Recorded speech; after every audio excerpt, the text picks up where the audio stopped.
হাদিসের মধ্যে আসছে, নবীজি সাল্লাল্লাহু আলাইহি ওয়াসাল্লাম বলেন, কিয়ামতের দিন সবচাইতে নিঃস্ব হবে ওই ব্যক্তি যার আমলের কোনো অভাব নাই, নামাজ রোজার অভাব নাই, হজ যাকাতের অভাব নাই, দান সাদকার অভাব নাই, এক কথায় কোনো প্রকার নেক আমলের অভাব নাই।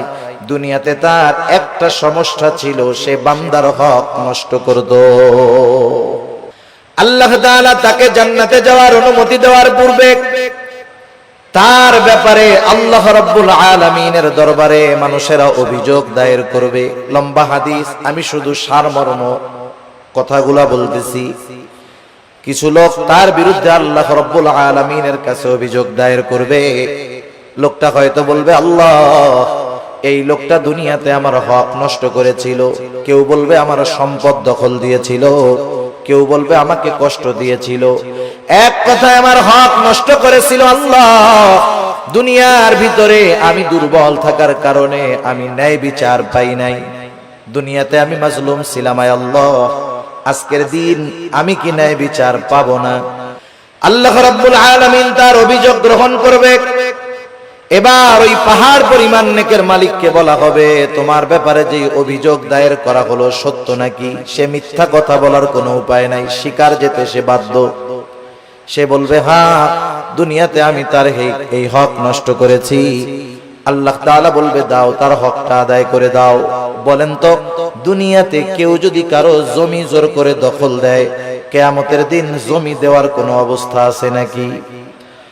এইবার লোকটা বলবে, আল্লাহ, এ তো দুনিয়া না, দুনিয়া না। দুনিয়া যদি হইতো আমি তার জমি, তার হক তাকে ফিরাইয়া দিতাম। এখন আমি কোথার থেকে দিব? এইবার অভিযোগকারী বলবে, আল্লাহ, ঠিক আছে, এটা তো দুনিয়া না। দুনিয়ায় আমার সম্পদ সে দখল দিয়েছিল, আজকে আমার সম্পদের প্রয়োজন নাই। সে আমার দুনিয়ার হকটা তার নেকির দ্বারা মিটায়া দে। এবার ওই পাহাড় পরিমাণ নেকের মালিক একটা মাত্র অপরাধ করত, বান্দার হক নষ্ট করছে। সে কি করবে? নেকির থেকে নিয়ে এক একজনের হক আদায় করবে। যারা মানুষের হক নষ্ট করে, এরা একজনের করে না, বহুজনের করে। ঠিক কিনা বলেন? বহুজনের করে। একের পর এক অভিযোগকারী আসবে আর সে হক আদায় করতে থাকবে। এক সময় পাহাড় পরিমাণ নেক শেষ হয়ে যাবে, কিন্তু অভিযোগকারীর সিরিয়াল এখনো বড় লম্বা। আল্লাহ তাআলা বলবে, তাদের হক আদায় করো। লোকটা বলবে, আল্লাহ, মানুষের হক আদায় করতে করতে আমার সব নেকি শেষ হয়ে গেছে। এইবার অভিযোগকারীরা বলবে, আল্লাহ, তার নেকি নাই, তাতে কি? আমাদের গুনাহগুলা নিয়ে আমাদের হক আদায় করে দিই।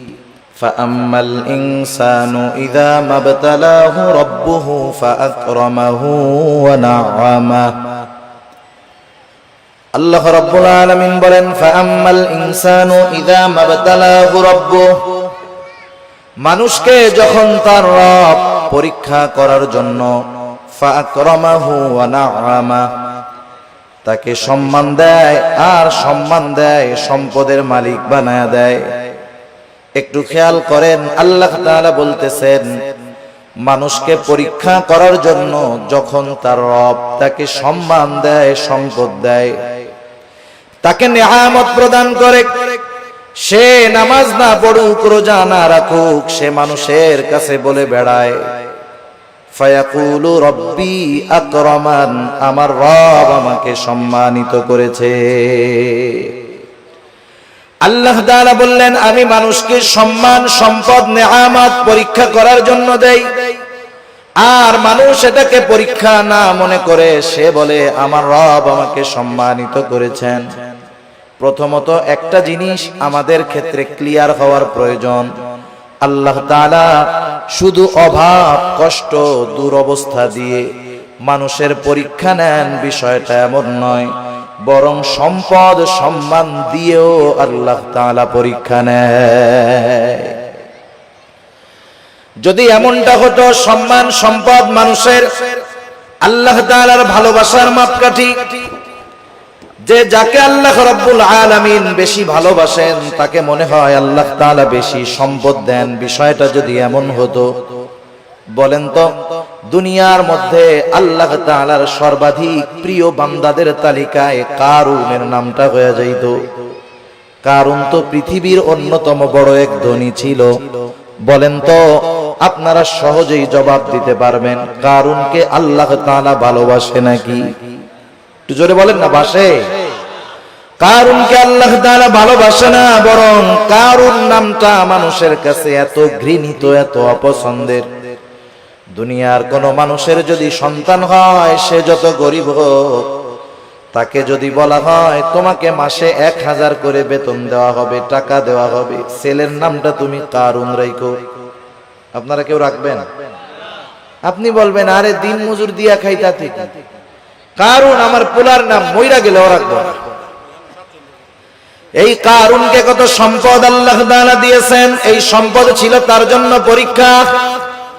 সম্পদের মালিক কারুন যখন হযরত মূসা আলাইহিস সালাম কারুনকে বলল, কারুন তুমি তোমার সম্পদের যাকাত দাও।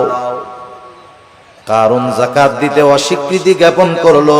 শুধু তাই না, সে মূসা আলাইহিস সালামকে অপমান অপদস্থ করার জন্য, অপবাদ দেওয়ার জন্য একজন খারাপ মহিলাকে সে ভাড়া করলো। শিখায় দিল তুমি মানুষের সামনে বলবা মূসা আলাইহিস সালাম আমার সাথে জিনা করেছে, অপকর্মে লিপ্ত হয়েছে।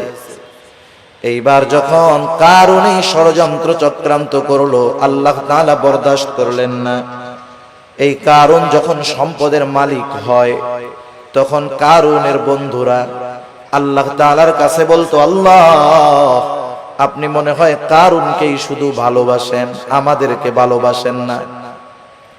আমাদের সমাজেও এমন আছে, 5 বন্ধু একসাথে লেখাপড়া করেছে, একসাথে কর্মজীবন শুরু করেছে, একজন অনেক ধনী আর 4 জন গরিব। তারা আফসোস করে আর বলে দেখ আল্লাহ তাআলা ওকে ভালোবাসে, সব নেয়ামত আল্লাহ তাআলা ওকেই দিয়ে দিতেছে। কারুনের বন্ধুরাও বলতো, আল্লাহ আপনি মনে হয় কারুনকে বেশি ভালোবাসেন, এই জন্য এত সম্পদের মালিক বানায় দিচ্ছেন। কারুন যখন মূসা আলাইহিস সালামের অবাধ্য হলো, মূসা আলাইহিস সালামকে যখন অপবাদ দেওয়ার প্রচেষ্টা করলো, আল্লাহ তাআলা কারুনের উপরে গজব দিয়ে দিলেন। কারুন তার সম্পদ সহ জমিনে ডাবতে শুরু করলো। তাফসীরের মধ্যে আসছে এখনো কারুন তার সম্পদ সহ জমিনের মধ্যে ডাবতেছে, কিয়ামত পর্যন্ত ডাবতে থাকবে। যখন কারুনের বন্ধুরা কারুনের এই দুরবস্থা দেখলো, এইবার ওই গরিব বন্ধুরা বলে, আল্লাহ আপনি কারুনকে সম্পদ দিয়েছেন ঠিক, কিন্তু বাস্তবে আপনি আমাদেরকে বেশি ভালোবাসেন। সম্পদ দেখে আমরা মনে করি আল্লাহ তাআলা মনে হয় তারে ভালোবাসে, এই জন্য দিচ্ছে, বিষয়টা এমন নয়। কারুন সম্পদ পেয়েছে ঠিক, আল্লাহ তাআলার ভালোবাসা পায় নাই। আবার দুনিয়াতে অনেক মানুষ আছে সামাজিক অবস্থানের দিক দিয়ে তার সম্মান অনেক কম, সমাজের মানুষেরা তাকে গণ্যমান্য কোনো ব্যক্তি মনে করে না, সামাজিক দিক দিয়ে তাকে অবহেলা করা হয়, এমন লোক সমাজে আছে না নাই? এই মানুষগুলা অনেক সময় আফসোস করে আর বলে, আহারে সমাজের কোনো বিচার আচার সালিশে আমাকে ডাকে না, আমাকে এই সমাজের লোকই মনে করে না। হয়তো দুনিয়ায় সে দেখতেছে তার সম্মান কম, কিন্তু দুনিয়াতে আল্লাহ রাব্বুল আলামিন অনেক মানুষকে সম্মান দিয়েছেন তাদের পরীক্ষা নেওয়ার জন্য। কত সম্মানিত মানুষ ছিল ফেরাউন, কত সম্মানিত মানুষ ছিল নমরুদ, কত বড় বড় বাদশাহীর মালিক তারা হয়ে গেছে। কিন্তু বলেন তো বাদশাহী পেয়েছে ঠিক, এই সম্মান পদবীর দ্বারা আল্লাহ তাআলার ভালোবাসা কি তারা পেয়েছে নাকি? পায় নাই। যে কথা বোঝাইতে চাইলাম যে সম্মান সম্পদ কারো থাকলেই এটা মনে করার সুযোগ নাই যে তাকে আল্লাহ তাআলা ভালোবাসে। সম্মান সম্পদ দিয়ে আল্লাহ তাআলা মাঝে মধ্যে পরীক্ষা নেন, কিন্তু বোকা মানুষগুলা কি মনে করে? বোকা মানুষগুলা মনে করে আমারে আল্লাহ সম্পদ দিছে, ভালো না বাসলে দেয়। আমারে আল্লাহ চেয়ারম্যান বানাইছে, এমপি বানাইছে, সমাজের বড় ভিআইপি সিআইপি বানাইছে, আল্লাহ ভালো না বাসলে কি এগুলা দেয়? তারা এটা মনে করে। অথচ আল্লাহ কি বলেন? যে তাদের রব তাদেরকে এগুলা দিয়েছে পরীক্ষা করার জন্য, আর তারা বলে আমাদের রব আমাদেরকে সম্মানিত করেছে। এরপরে আল্লাহ রাব্বুল আলামিন বলেন, ওয়া আম্মা ইযা মাবতালাহু ফাকাদার আলাইহি রিজকাহ ফায়াকুলু রাব্বি আহানান। আবার মানুষকে যখন তার রব পরীক্ষা করার জন্য রিজিকের মধ্যে সংকীর্ণতা দিয়ে দেয়, অভাব দেয়, সম্মানটা কমে যায়, কষ্ট ক্লেশে সে পতিত হয়, এইবার ও এইটাকে পরীক্ষা মনে করে না, বরং তার এই অভাব কষ্ট ক্লেশের জন্য সে আল্লাহ তাআলাকে দায়ী করে। বলে ফায়াকুলু রাব্বি আহানান, আমার রব আমাকে অপদস্থ করেছে, অপমানিত করেছে। মুফাসসিরিনে কেরাম বলেন, সে তার ভাষায় বলতে চায় যে আমি সম্মানের উপযুক্ত ছিলাম, কিন্তু আল্লাহ আমাকে সম্মান দেয় নাই। নাউজুবিল্লাহ বলেন। অনেক সময় অনেক জায়গায় দেখবেন, বোঝানোর জন্য বলতেছি, নির্বাচন হয় না, নির্বাচন কেউ জিতে কেউ হারে, অনেক ক্ষেত্রে কন্টেস্ট হয়। একজন হেরে গেল, সে তখন বলে হারে আমি জেতারই যোগ্য ছিলাম, কিন্তু আল্লাহ আমারে জিততে দেয় নাই। সে না জয়ী হওয়াটাকে দোষ দেয় কার? আল্লাহ তাআলা। মুফাসসিরিনে কেরাম বলেন, মানুষেরা কেমন জানি বলতে চায় আমি সম্মানের উপযুক্ত ছিলাম, কিন্তু আমার রব আমারে সম্মান দেয় নাই। আমি সম্পদের উপযুক্ত ছিলাম, কিন্তু আমার রব আমাকে সম্পদ দেয় নাই। সে তার রিজিকের সংকীর্ণতাটাকে পরীক্ষা মনে করে না, বরং সে তার রিজিকের সংকীর্ণতাটাকে আল্লাহ রব্বুল আলামিনের উপরে দোষ চাপায়া দেয়। তাহলে দ্বিতীয় বিষয় ক্লিয়ার কি? দ্বিতীয় বিষয় হলো যে আল্লাহ তাআলা এক নাম্বার সম্পদ সম্মান এটাও পরীক্ষার জন্য দেন। দুই নাম্বার রিজিকের সংকীর্ণতা, দুনিয়ার কষ্ট ক্লেশ অপমান, এটাও আল্লাহ তাআলা পরীক্ষার জন্য দেন। কি দেখতে চান পরীক্ষার মাধ্যমে? আল্লাহ তাআলা দুই অবস্থাতেই দেখতে চান যে বান্দা সুখ স্বাচ্ছন্দ্যের জীবন পেয়ে আমি আল্লাহকে ভুলে যাই কিনা। আল্লাহ তাআলা দেখতে চান বান্দা কষ্ট ক্লেশে পতিত হয়ে আমি আল্লাহ তাআলাকে দোষারোপ করে কিনা। যারা আল্লাহ তাআলাকে দোষারোপ করে না, অভাব কষ্ট ক্লেশে পতিত হওয়ার পরেও আল্লাহ রাব্বুল আলামিনের উপরে সন্তুষ্ট থাকে, এরাই হলো পরীক্ষায় পাস। আর যারা সম্পদ সম্মানের মালিক হয়ে যখন নাফরমানি করে, অহংকার করে, এরা হলো পরীক্ষায় ফেল। এখন দ্বিতীয় শ্রেণীর মানুষ যখন অভাবে পড়ে আল্লাহ তাআলার ব্যাপারে বলে ফায়াকুলু রাব্বি আহানান, আমাদের রব আমাকে অপমানিত করেছে, আমার রব আমাকে অপদস্থ করেছে। তারা যখন আল্লাহ তাআলার ব্যাপারে এই কথা বলে, আল্লাহ রব্বুল আলামিন তাদের কথার বিপরীতে বলেন কাল্লা, তোমরা যেই দাবি করো সেটা কখনো সঠিক নয়। জবাব দিচ্ছে কে? আল্লাহ তাআলা। কোন কথার? যে তারা বলে যে আমার রব আমাকে কি করছে? অপমান করছে। আল্লাহ তাআলা বলেন কাল্লা, কখনো নয়।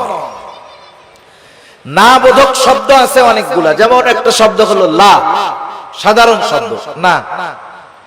কাল্লা কখনো নয়, এটা আরো দৃঢ়তার সাথে না বোধক অর্থ বোঝায়। আমি শব্দটার ব্যাখ্যার দিকে যাব না। যাই হোক, দৃঢ়তার সাথে আল্লাহ তাআলা বলতেছেন কখনো নয়, আমি কখনো এমনটা করি নাই, বরং তোমরা যে রিজিকের সংকীর্ণতার মুখোমুখি হও এটা তোমাদের নিজেদের কারণে। কাদের কারণে?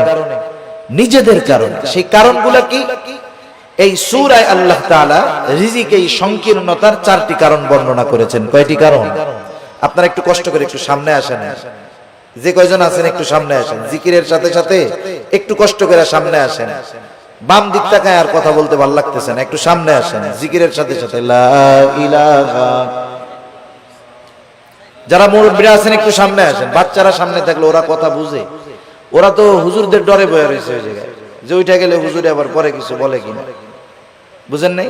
আপনারা একটু সামনে আসেন, এই সামনে আমার সামনাসামনি আসেন, একেবারে আমার সামনাসামনি আসেন জিকিরের সাথে সাথে। লা ইলাহা ইল্লাল্লাহ, লা ইলাহা লা ইলাহা ইল্লাল্লাহ, লা ইলাহা, লা ইলাহা ইল্লাল্লাহ মুহাম্মাদুর রাসূলুল্লাহ সাল্লাল্লাহু আলাইহি ওয়াসাল্লাম। যারা বলে যে আমাদের রিজিকের সংকীর্ণতা দিয়েছে আল্লাহ, যারা এই কথা বলে তাদের কথার জবাব দিচ্ছেন কে? আল্লাহ তাআলা বলতেছে তোমরা যে দাবি করতেছো এটা কখনো সঠিক নয়, বরং রিজিক সংকীর্ণতার জন্য তোমরা নিজেরাই দায়ী। আল্লাহ রাব্বুল আলামিন বলেন তোমাদের রিজিক সংকীর্ণতার কারণ কি? কাল্লা বাল্লা তুকরিমুনাল ইয়াতীম, শুনে নাও, বরং তোমাদের রিজিক সংকীর্ণতার এক নাম্বার কারণ তোমরা ইয়াতীমকে সম্মান করো না। একটু খেয়াল দিয়ে শুনবেন, রিজিক সংকীর্ণতার এক নাম্বার কারণ তোমরা ইয়াতীমকে সম্মান করো না। ইয়াতীমকে সম্মান করব, ইয়াতীম তো আমার ছোট, যদি ছোট হয় এখানে আবার সম্মানের বিষয়টা কেমনে? মুফাসসিরিনে কেরাম বলেন ইয়াতীমের যথাযথ হক আদায় করা হলো ইয়াতীমকে সম্মান করা। আল্লাহ রাব্বুল আলামিন বলেন তোমরা ইয়াতীমকে সম্মান করো না, তথা ইয়াতীমের হকগুলো তোমরা আদায় করো না, বরং সমাজের মধ্যে অনেক মানুষ আছে ইয়াতীমের অভিভাবক, সে ইয়াতীমের হক আদায় করবে কোথায়? ইয়াতীমেরটাই তো খায় ফেলে, আছে না নাই? ইয়াতীমের সম্পদ এটা বড় জঘন্য সম্পদ। আল্লাহ তাআলা সাধারণ ভাবেই বলেন ইয়া আইয়ুহাল্লাযীনা আমানু লা তাকুলু আমওয়ালাকুম বাইনাকুম বিল বাতিল। আল্লাহ তাআলা বলেন তোমরা অন্যায়ভাবে কারো সম্পদ ভক্ষণ করো না। কারণ কেউ যদি কারো সম্পদ ভক্ষণ করে এর সাথে বান্দার হক সম্পৃক্ত থাকে। কিয়ামতের ময়দানে কেউ যদি কারো সম্পদ অন্যায়ভাবে ভক্ষণ করে দুনিয়ায়, কিয়ামতের ময়দানে ওই লোকটা সবচাইতে নিঃস্ব হয়ে যাবে। হাদিসের মধ্যে আসছে নবীজি সাল্লাল্লাহু আলাইহি ওয়াসাল্লাম বলেন কিয়ামতের দিন সবচাইতে নিঃস্ব হবে ওই ব্যক্তি যার আমলের কোনো অভাব নাই, নামাজ রোজার অভাব নাই, হজ যাকাতের অভাব নাই, দান সাদকার অভাব নাই, এক কথায় কোনো প্রকার নেক আমলের অভাব নাই। দুনিয়াতে তার একটা সমস্যা ছিল, সে বান্দার হক নষ্ট করত। পাহাড় পরিমাণ আমল নিয়ে বান্দার হক নষ্টকারী কিয়ামতের ময়দানে আল্লাহর সামনে উঠবে। ও নেকের পাহাড় দেখে চিন্তা করবে ওর জান্নাতে যাওয়া কে ঠেকায় আছে। আল্লাহ তাআলা তাকে জান্নাতে যাওয়ার অনুমতি দেওয়ার পূর্বে তার ব্যাপারে আল্লাহ রাব্বুল আলামিনের দরবারে মানুষেরা অভিযোগ দায়ের করবে। লম্বা হাদিস, আমি শুধু সারমর্ম কথাগুলা বলতেছি। কিছু লোক তার বিরুদ্ধে আল্লাহ রাব্বুল আলামিনের কাছে অভিযোগ দায়ের করবে। লোকটা হয়তো বলবে আল্লাহ এই লোকটা দুনিয়াতে আমার হক নষ্ট করেছিল, কেউ বলবে আমার সম্পদ দখল দিয়েছিল, কেউ বলবে আমাকে কষ্ট দিয়েছিল, এক কথায় আমার হক নষ্ট করেছিল। আল্লাহ দুনিয়ার ভিতরে আমি দুর্বল থাকার কারণে আমি ন্যায় বিচার পাই নাই, দুনিয়াতে আমি মাজলুম ছিলাম। আল্লাহ আজকের দিন আমি কি ন্যায় বিচার পাবো না? বরং আল্লাহ রব্বুল আলামিন তো সেই দিন ন্যায় বিচার কায়েম করবে, ইনসাফের আদালত আল্লাহ তাআলা প্রতিষ্ঠা করবে। আল্লাহ রাব্বুল আলামিন বলেন ওয়ানাদাউল মাওয়াজিনাল কিসতা লিয়াউমিল কিয়ামাতি ফালা তুযলামু নাফসুন শাইআ। আল্লাহ রাব্বুল আলামিন বলেন আমি কিয়ামতের দিন ইনসাফের আদালত কায়েম করব। ওয়ানাদাউল মাওয়াজিনাল কিসতা লিয়াউমিল কিয়ামাহ, এমন ইনসাফ ওয়ালা আদালত আল্লাহ তাআলা বলেন ফালা তুযলামু নাফসুন শাইআ, সেই দিন কারো উপরে সামান্যতম কোনো জুলুম করা হবে না, বরং কি হবে ওয়া ইন কানা মিসকালা হাববাতিন মিন খারদালিন আতাইনা বিহা, কেউ যদি দুনিয়াতে কোনো সরিষা দানা পরিমাণ কোনো আমল করে থাকে আল্লাহ রাব্বুল আলামিন বলেন আতাইনা বিহা, ওই আমল সহকারে আমি আল্লাহ তাকে হাজির করব। দুনিয়াতে সরিষা দানা পরিমাণ আমল যদি কেউ করে সেই সরিষা দানা পরিমাণ আমল সহ তাকে হাজির করা হবে। শুধু হাজির করবে আল্লাহ তাআলা তা না, বরং আল্লাহ সুবহানাহু ওয়া তাআলা ওই আমলের হিসাব নেবেন। সুবহানাল্লাহ। মোট কথা সেই দিন আল্লাহ তাআলা ন্যায় বিচার করবে। লোকটা এবার আল্লাহ তাআলার কাছে অভিযোগ দায়ের করবে, আল্লাহ রাব্বুল আলামিন তার অভিযোগ গ্রহণ করবে। এবার ওই পাহাড় পরিমাণ নেকের মালিককে বলা হবে, তোমার ব্যাপারে যে অভিযোগ দায়ের করা হলো সত্য নাকি? সে মিথ্যা কথা বলার কোনো উপায় নাই, স্বীকার যেতে সে বাধ্য। সে বলবে, হ্যাঁ, দুনিয়াতে আমি তার এই হক নষ্ট করেছি। আল্লাহ তাআলা বলবে, দাও, তার হকটা আদায় করে দাও। বলেন তো, দুনিয়াতে কেউ যদি কারো জমি জোর করে দখল দেয়, কিয়ামতের দিন জমি দেওয়ার কোনো অবস্থা আছে নাকি? এইবার লোকটা বলবে, আল্লাহ, এ তো দুনিয়া না, দুনিয়া না। দুনিয়া যদি হইতো আমি তার জমি, তার হক তাকে ফিরাইয়া দিতাম, এখন আমি কোথার থেকে দিব? এইবার অভিযোগকারী বলবে, আল্লাহ, ঠিক আছে, এটা তো দুনিয়া না। দুনিয়ায় আমার সম্পদ সে দখল দিয়েছিল, আজকে আমার সম্পদের প্রয়োজন নাই, সে আমার দুনিয়ার হকটা তার নেকির দ্বারা মিটায়া দে। এবার ওই পাহাড় পরিমাণ নেকের মালিক একটা মাত্র অপরাধ করতো, বান্দার হক নষ্ট করছে, সে কি করবে? নেকির থেকে নিয়ে এক একজনের হক আদায় করবে।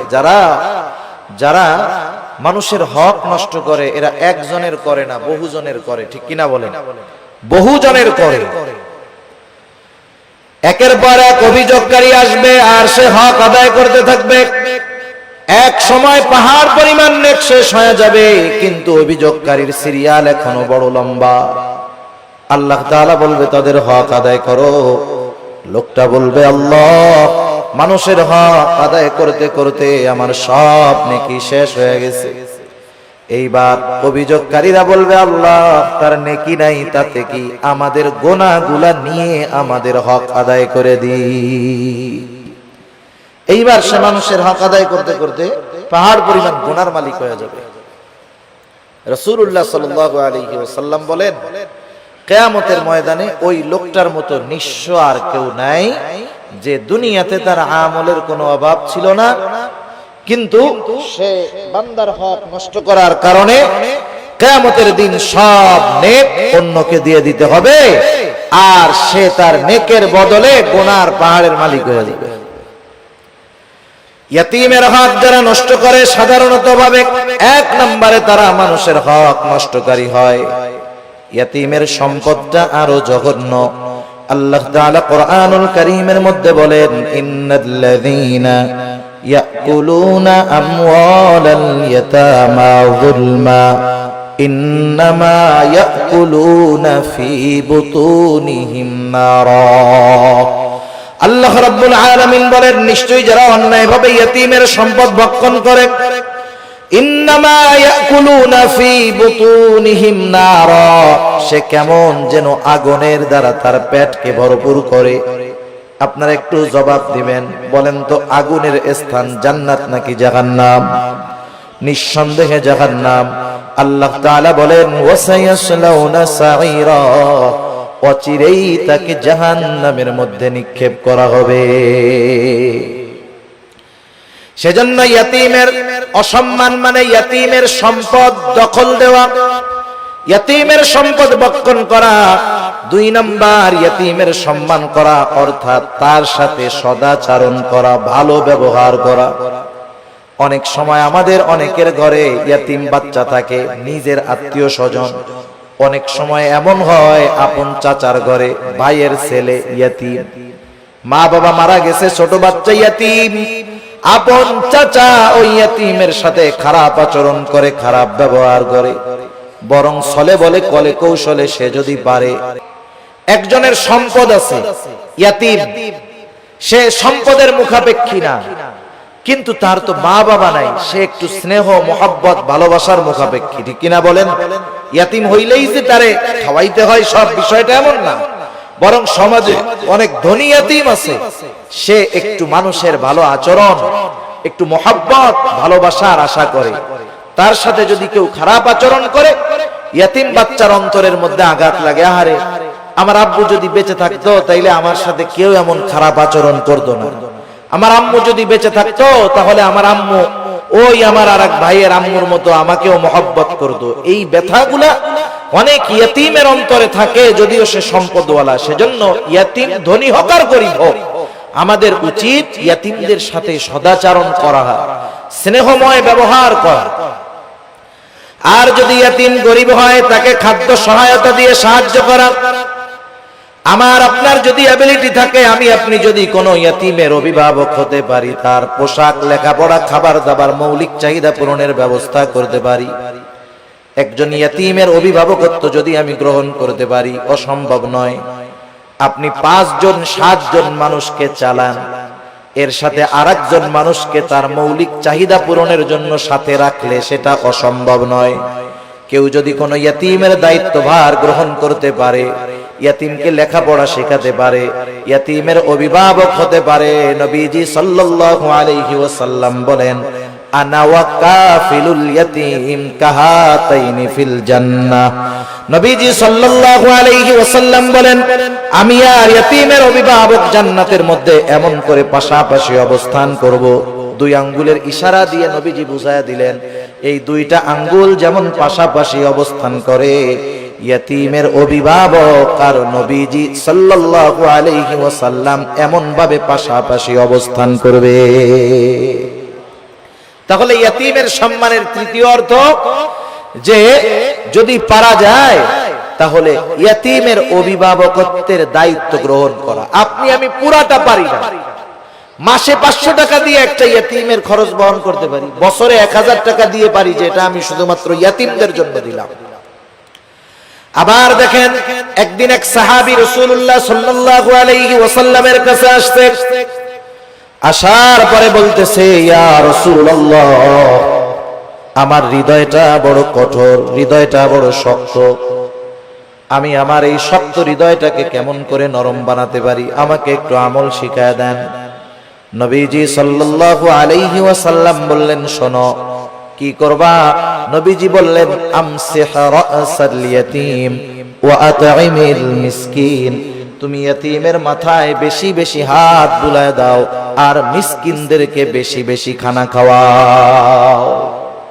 ইয়তীমের মাথায় হাত বুলায় দিলে মানুষের অন্তর কোমল হয়, নরম হয়। শক্ত হৃদয়, কঠিন হৃদয় নরম হয়ে যায়। সাহাবায়ে কেরাম তারা এসে বলতেছে, নবীজি আমাদের অন্তর নরম হয়ে গেছে, একটু আমল বলে দেন যেটা করলে দিলটা নরম হবে। নবীজি কি বললেন? ইয়তীমের মাথায় হাত বুলায় দাও।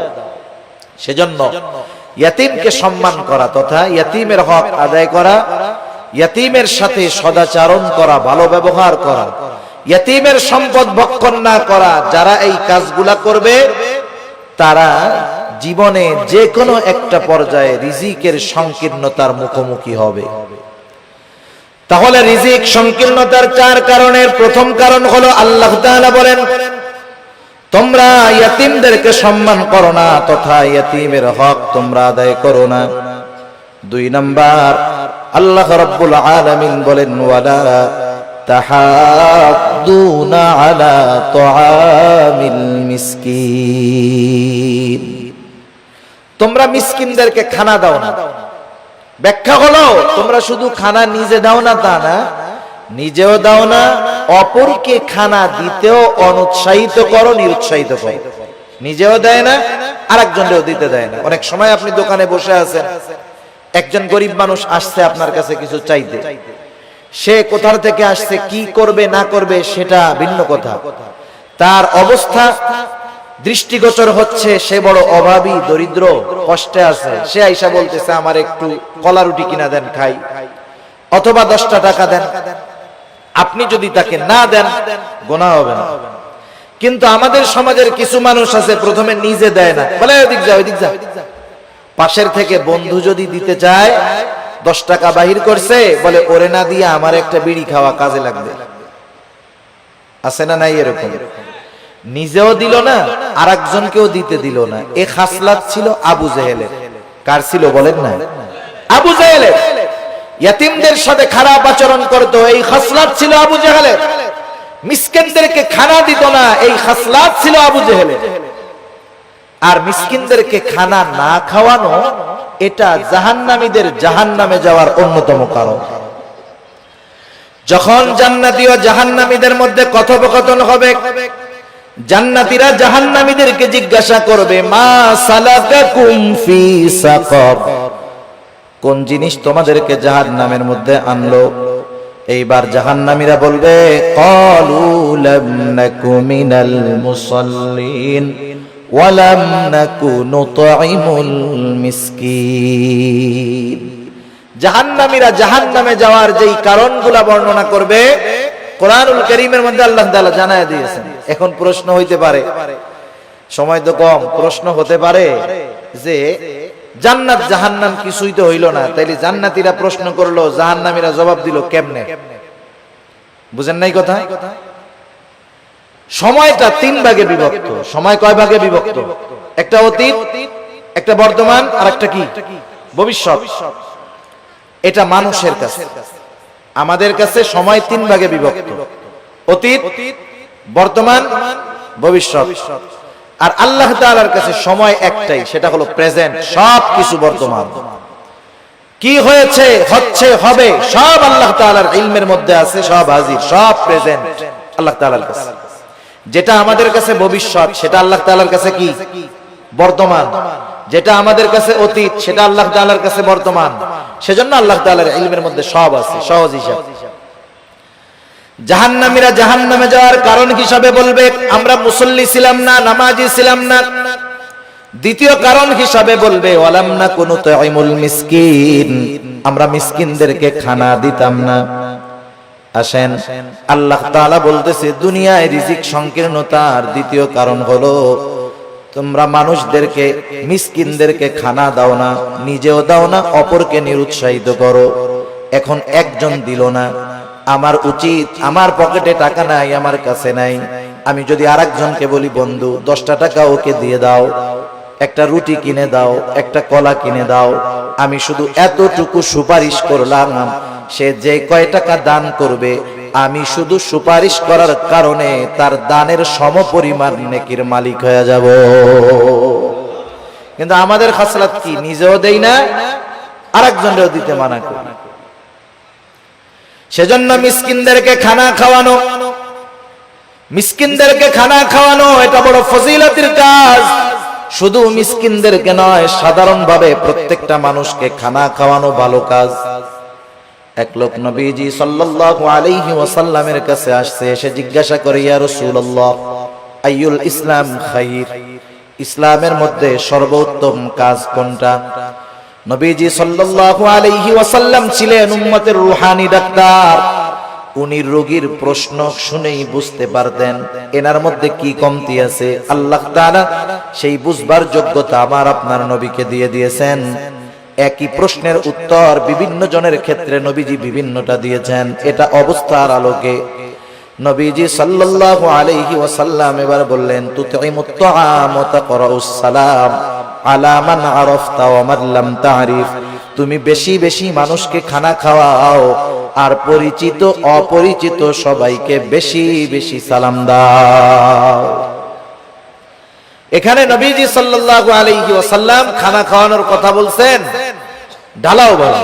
সাধারণ মানুষকেও যদি মানুষ খানা খাওয়ায় দুনিয়ার স্বার্থে নয়, তাইলে এর মধ্যে লাভ আছে। এক মুসলমানের অপর মুসলমান দাওয়াত দিলে সেই দাওয়াত কবুল করতে হবে, এটা এক মুসলমানের উপরে অপর মুসলমানের একটা হক। কিন্তু এখন দাওয়াত যিনি দেন তিনিও স্বার্থ সামনে রেখে দেন। আর দাওয়াত যখন কেউ দেয়, বিবাহের দাওয়াত দিলে টেনশনে পড়ে যায়। ওনার বেতন মাসে 20,000, 4 শুক্রবার 5টা শুক্রবারে যদি 5টা বিয়ার দাওয়াত আসে, কাম শেষ, সংসার আর চলবে না। যারা দাওয়াত দেয় ওই আশাই দেয় যে অমুকরে দাওয়াত দিলে 5,000 টাকা দিব না। এই ধরনের দাওয়াত দিয়ে যারা দুনিয়ার প্রত্যাশী, দুনিয়ার বিনিময়ে খাবার দিতে চায়, এদের খানা খাওয়ানোর মধ্যে কোনো ফজিলত নাই। বরং খানা খাওয়াইতে হবে একমাত্র আল্লাহ তাআলার জন্য। আল্লাহ রাব্বুল আলামিন বলেন, এক শ্রেণীর বান্দা, তাদের অবস্থা কি? তারা মানুষদেরকে খানা খাওয়ায় কি জন্য? তারা বলে, ইন্নামা নুতঈমুকুম লিওয়াজহিল্লাহ লা নুরিদু মিনকুম জাযাআও ওয়ালা শুকুরা। তারা বলে ইন্নামা নুতঈমুকুম লিওয়াজহিল্লাহ, আমরা তোমাদেরকে খানা খাওয়াইছি একমাত্র কার জন্য? আল্লাহ তাআলার জন্য। আপনি একজনকে দাওয়াত দিয়ে খাওয়াচ্ছেন, এটা আল্লাহর জন্য খাওয়ান, এই খাওয়ানোর মধ্যে নেকি হবে। লা নুরিদু মিনকুম জাযাআ, তোমাদেরকে খানা খাওয়াইছি আল্লাহ তাআলার জন্য। লা নুরিদু মিনকুম জাযাআ, আমরা তোমাদের কাছে কোনো প্রতিদান চাই না, কিন্তু আমরা খাওয়াইয়া টেবিল একটা বিছায়া রাখি। আসেনি আপনাদের এলাকায়? টেবিল বিছানোর দ্বারাই বোঝা যায় ভিক্ষা চাইতেছে। এই ভিক্ষামূলক কাজটা বাদ দিয়েন। কেউ যদি দিতে চায় আলাদাভাবে দিবে, কেউ যদি না দিতে চায় দরকার নাই। এই গুণটা আমাদের মধ্যে হওয়ার দরকার। আমরা বলবো ইন্নামা নুতঈমুকুম লিওয়াজহিল্লাহ, তোমাদেরকে আমরা আল্লাহর জন্য খানা খাওয়াইছি, সুতরাং তোমাদের কাছে আমরা কোনো প্রতিদান চাই না। লা নুরিদু মিনকুম জাযাআ, তোমাদের কাছে কোনো প্রতিদান তো চাই না। ওয়ালা শুকুরা, এই খাবার খাইয়া আমাদেরকে ধন্যবাদও দেওয়ার দরকার নাই। এই রকম খাবার যদি আমরা কাউকে খাওয়াইতে পারি, ওই খাওয়ানোর মধ্যে ফজিলত আছে, নেকি আছে। আর যদি টেবিল পাইতা বৈশা থাকি, এটা ভিক্ষুকের মতো কর্মকাণ্ড। আর খাওয়াইলাম আবার টাকাও চাইলাম। যাই হোক, রাসূলুল্লাহ সাল্লাল্লাহু আলাইহি ওয়াসাল্লাম খানা খাওয়ানোর ফজিলতের কথা বলছেন। আর যদি সে একজন দুস্থ হয়, অসহায় হয়, মিসকিন হয়, তাকে যদি খানা খাওয়ানো হয় কতটা খুশি হবে। এই জন্য মিসকিন অসহায় যারা আছে এদেরকে আমরা খানা খাওয়াবো। আমার পরিবার প্রতিবেশী যদি কেউ থাকে, আত্মীয় স্বজন যদি কেউ থাকে, তাদেরকেও মাঝে মধ্যে খাওয়াবো। আমার সম্পদ আছে, টাকা আছে, আমার হয়তো গোশত খাইতে খাইতে আর ভালো লাগে না, কিন্তু আমার অনেক প্রতিবেশী আছে যার গোশতর ঘ্রাণ তো 1 মাস ব্যাপী শুকতে পারে না, আছে না নাই? এজন্য অসহায় নিঃস্ব শুধু কাছে আসলেই যে খাওয়াবো বিষয়টা এমন নয়, বরং খুঁজে খুঁজে আমার আপনার প্রতিবেশী যদি কেউ অভাবী থাকে, দরিদ্র থাকে, অভাবগ্রস্ত